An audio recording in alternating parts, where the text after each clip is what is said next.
Hello, welcome to a new video. If you are new here, my name is Amandine. I've been living in Singapore for 3 years, and on this channel I like to share about anything that's happening in Singapore. Something that is happening to me is I'm currently suffering from COVID-19. I know it's 2023, COVID is still a thing. I guess I wasn't careful enough. I stopped wearing mask and I wasn't cleaning my hand as often as I used to do when COVID was like such a big thing, and I'm very unlucky because it has to happen during a 3 days weekend, so in the end I won't be able to enjoy that long weekend and go somewhere in Singapore to explore. So instead I wanted to go through some hidden gem in Singapore that tourists might not know about, that you might not know about. Even if you have been in Singapore for a few years, my idea was to give you a list of 10 hidden gems, but I found a few more, so I'm pretty sure that in this list there are at least 10 that you haven't been to or you didn't know about. So let's get started with the first one, which is Little Guilin. I'm actually not sure how to pronounce it correctly. Little Guilin, I'm not sure.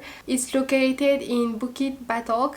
It's just a little park that is like built around the quarry, but now the quarry became a lake, so you can actually go there and like walk around. I think it would be something like 30 minutes walk to 1 hour depending on how much you explore, but I've been there and I really enjoyed it because you're seeing this kind of like mountain, and then it's like a lot of like trees and like very green around it, so it's a really nice spot to take nice pictures as well, especially for sunrise or sunset. And if you're around during breakfast or dinner, you can also go around. They have like nice food court over there and it's really calm, so really enjoyable. Second hidden gem in Singapore is Kampong Buangkok. It's simply Singapore's last traditional village. It's kind of located in the middle of Singapore, like a bit higher up. It's not really easy to access, but if you have been in Singapore for a long time, I would advise you to go there at least once so you can see where Singapore is coming from and see the contrast with the village, how it was and how it is now. Third hidden gem in Singapore, I think most locals have been, but maybe not tourists, but I will still advise you to go. It's wet markets. Wet markets are traditional marketplace that sell meat, fish, fresh food like veggie and also other household items. The reason why they are called wet market is because often like the floor is wet from like the ice melting or from like the water spray to clean the floor. I really feel that visiting a wet market is a very authentic way to see Singapore and have like a glimpse of like how the locals are actually living.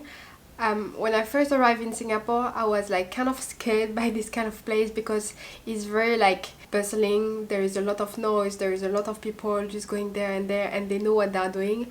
But in the end, even if you are going there as a tourist, no one is gonna mind your business, so just enjoy it, enjoy the experience. One very famous wet market would be the Tiong Bahru Wet Market. You can go there in the morning, go around and then enjoy some food at the hawker center that is just nearby. Fourth one will be the Istana. I've been there already, I made a video about it, so I will link it just over there, and it's just a great place if you want to learn about history of Singapore and kind of like live it, explore the house of the president. It's not open all the time, usually it's open during certain holiday periods, so if it happens to be open while you are in Singapore, try to go there. The entrance for non-local for event employment pass, it's only $2 and it's definitely worth it. Next one, I need to mention the Red Corridor. I think most people do only part of it. I'm not sure if you had time to do the 24 kilometers, but I haven't yet. It's really something I want to do though, so maybe next time when I'm feeling better. The Red Corridor allow you to connect the north from the south or the south from the north,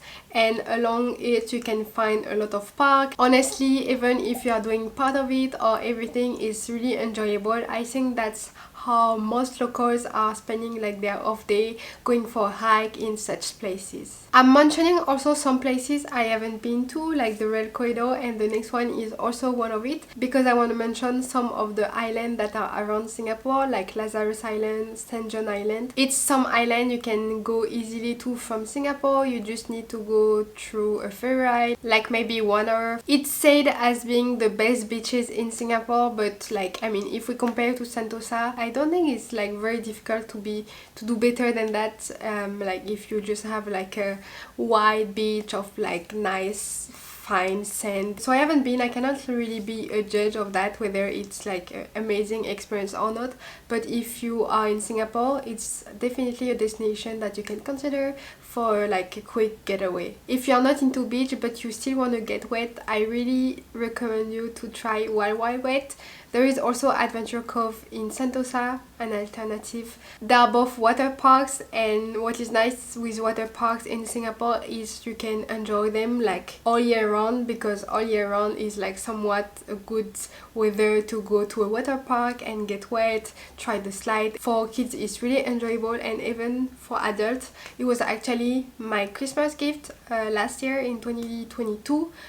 From Lynn, so I really enjoyed it. It was a place that I wanted to go for a long time, and we did enjoy the few hours we spent there. I would say Wild Wild Wet is a more local experience because you have more local going there. Adventure Cove being in Sentosa, there are many tourists. The tickets to go there, it's quite expensive, but honestly it's worth it. For the next one, I'm gonna mention a way busier place, which is Bugis Street. If you are going during the peak hour, I can say for sure that it's the most bustling shopping destination in Singapore. The place is known for clothing, accessories, and also electronics. Honestly, I would say that it's cheap in terms of price, but also in terms of quality. But for everything that is like hair accessories or this kind of thing, is definitely a good place to go. And if you want to go do more shopping around, you can go to Bugis Plus, but also Bugis Junction. They have a lot of small shops, like kind of like blog shop, that are offering a good selection of clothes. The next one is a place that I really like because it used to be where I used to live. It's Haw Par Villa. Haw Par Villa is a theme park that is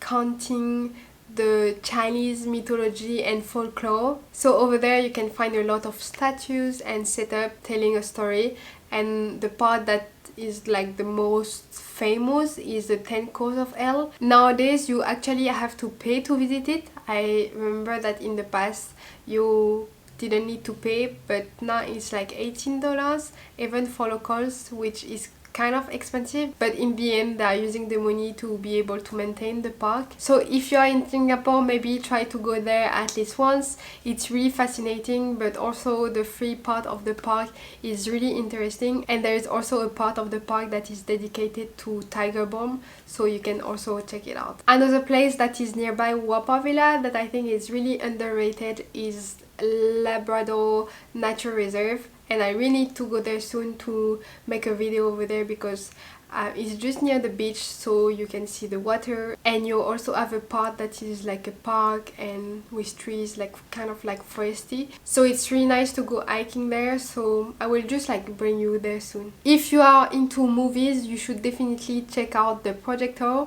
It's an independent movie theater that is showing also international movies, but then also independent movies. So they often have a very interesting selection, and during some events such as recently the European Film Festival, like for Cannes, they had a good selection of like movies from all over Europe, which was really cool. Definitely check it out because the space is also very interesting. Next place, I often mention it as my favorite place in Singapore, which is Songhai Buloh Wetland Reserve. It's really a great place if you want to go hike. Honestly, it's more like a walk, but if you want to go walk for like something like 2-3 hours at least, and also explore nature, you can see a lot of animals such as monitor lizard, crocodile, many birds, and it's just so cool to go there, especially in the morning when the sun is like just rising, so you can see like the nature kind of like waking up.